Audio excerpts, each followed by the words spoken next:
Maraming nag-aabang sa Maisog Rally nga sana dyan sa Tacloban pero hindi natuloy. Pero nakita nila kung paanong ginawa nila doon sa Dumaguete, ganon din ang ginawa ditong pag-uusig at trying to stop yung rally nga dyan sa Tacloban kung saan nakikita natin yung mga malalaking dump truck. Ngayon ba, nandyan pa rin yan, sirs?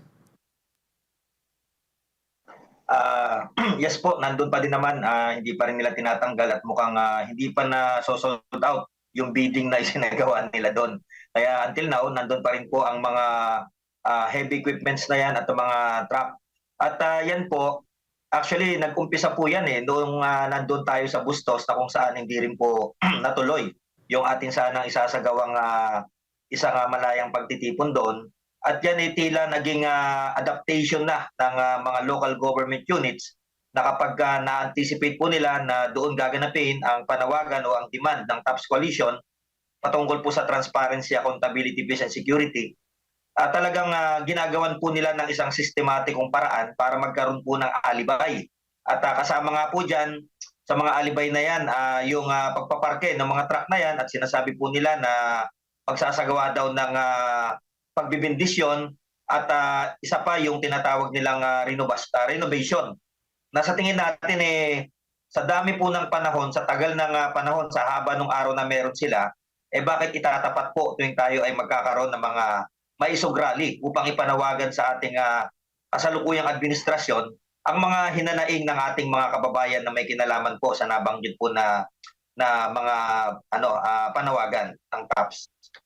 At sa inyo na po mismo manggaling, sino po ang nasa likod nito na trying to talagang gustong tigilan o pigilan ang mga sinasagawang rally po ng Maisog? Sa ngayon, wala naman po tayong ibang pwedeng maituro kung hindi yung nasa pinakarurok ng kapangyarihan. No? At ito po ay nanggagaling mismo directly sa pinakamataas. No? Alam nyo na po yun. Alam nyo na yun. No? So doon po galing ang order kasi ang local government units, mayroon pong mga sariling constituents yan na pinoprotektahan at pinagseservisyohan. Pero kung papansinin po natin, bakit itong mga local politicians na to, parang mga bahagang kanilang mga buntot at takot na takot tuwing malalaman nila na may gaganaping Maisog Rally sa kanilang mga lugar. Kung sila lamang ang magbibigay ng desisyon, katulad ho ng mga nakakausap natin minsan, kapag tayo po ay humihingi ng mga kaukulang abiso, iisa lang po ang kanilang sinasabi.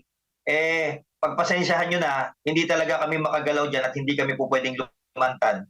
Dahil nga po, merong puwersa na nanggagaling sa itaas na pumipigil po sa pagpayag nila sa pagkakaroon natin ng mga Maisog Rally. At alam nyo na po yun. At sa kabila nga po... Saka to add on na... Yes, sir. Go ahead. Yes, sir. At habang nandun po kami nung time na inaayos namin yung programa, napansin namin na busy din na umiikot sa paligid yung mga van na may nakalagay na Bagong Pilipinas at yung Tingog Party List na tingin namin sobrang busy sa pag-iikot. So nagkataon lang siguro, pero let's accept the fact na yung Tacloban ay baluarte ng ating Speaker Romualdez. At siyempre, kung yung mga congressman sa ibang lugar ay nagagawang impluwensyahan yung local government, what more dito sa Tacloban na talaga namang kitang-kita natin. At bine-verify lang po namin yung reports sa amin ng ibang mga leaders na even yung papalabas na po ng Tacloban ay mayroon pa silang naranasang harassment galing sa PNP. So, pinabalidate lang po natin dahil benefit of the doubt, tingnan natin kung talagang meron ding impluwensya na nangyayari kaya ganun kahigpit yung kapulisan. So pag na-prove po natin, so we will also consider legal actions pagdating po sa ganung mga operasyon na ginagawa even sa mga supporters po natin. At ang nakakatakot pa nga po dyan, dagdag lang natin, dahil bukod do sa panggigipit na tayo at makagamit ng mga lugar na kung saan po pwede naman po nating maidaos ang isang mapayapang pagpupulong sana. Sa nakikita natin, maging ang kapulisan at ang iba pang mga elemento ng ating pamahalaan, tila ba nagagamit na rin sa mga gantong sitwasyon.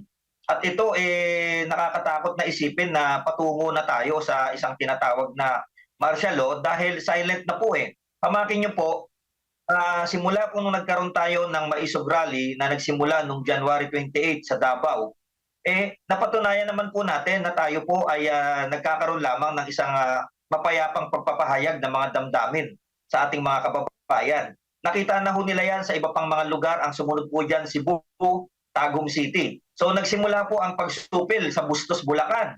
So nasundan po sa Dumaguete, nandyan pa po ang ating si kasamang Admar during the time, nasaksihan niya mismo. At ngayon naman po, dito naman po sa Tacloban. So hindi po coincidence yung pangyayari na every time na magkakaroon po tayo ng rally, sinusundan po tayo ng United Auctioneers para tila ba sila nagbebenta ng mga heavy equipments. Considering po na sabi niyo nga kanina, baluarte ito ng mga Romualdez at mga kaalyado ng administrasyon, at maging mismo ng sinasabi po niyong nasa itaas, matutuloy pa ba yung maitutuloy pa ba yung Maisog Rally diyan sa Tacloban any day? Ano ho ba? Kailan ho ba may sasakatuparan niyan? Sa ngayon po, ipagpaumanin na hindi po kami makapag-disclose ng exact information dahil nakikita po natin na yung mismo mga nandoon sa Tacloban, ang bilis pong nakakarating ng information. So, ang plano po natin, tuloy pa rin, pero hindi po namin may bibigay yung definite na information as of this moment. Pero dahil kayo po ang aming kapartner, kabalikat sa paninindigan po ito, kayo po ang unang makakaalam kung ano po yung susunod nating pagkilos sa Tacloban City. Ano ba yung pakiramdam ng mga supporters na considering ito nga nakikita nitong mga nais pigilan ang mga rally? Sila ho ba nanghihina ang loob at mas lalo pang lumalakas at lalo pang tumatapang na sumali at makiisa sa lahat ng mga rally ninyo bilang panawagan nga sa ating pamahalaan? So sa ganung punto, sir, siguro tayo mga Pilipino tayo, meron tayong kultura na tinatawag na habang pinipigil, lalong nanggigigil. So bilang Maisog, siguro masasabi natin na walang umaatras sa paninindigan natin. So ulitin namin, stand corrected, hindi ito destabilisasyon, hindi ito pagsalungat sa kasalukuyang administrasyon, ngunit pagkalampag o paggising kung ano yung mga kaganapan na nangyayari ngayon na hindi nararamdaman ng taong bayan na mayroon tayong gobyerno na mas kumakalingas sa kanila, bagkus ay nagkakaroon ng mga pagkilos na hindi tumutupad dun sa tinatawag na general welfare na nakasaad din naman sa local government code. Lalo na yan, sir, kung mapapansin natin, eye-opener, yan bang mga starting sa Dumaguete, ang dineclare ay may rehabilitation. Dito rin, meron din daw pagsasaayos. Pwede ba natin siguro masilip kung yun ba ay nakasaad sa annual development plan nila at saka sa annual budget nila? Kasi kung wala, ay malinaw na operasyon o panggigipit yung ginagawa. At pangalawa, yung pagkilos pa lang po, yung pag-mobilize ng mga truck na yan, gumagastos na ang gobyerno. Buwis na po ng bayan ang ginagamit dyan. So malinaw na nalulustay sa simpleng pamamaraan. Nakitang-kita po ng taong bayan na ginigipit ang Maisog Rally dahil lamang sa pansarili or interest na protektahan ng kanilang kapangyarihan. At dagdag ko din po dyan, Yes, sir. yung panggigigil.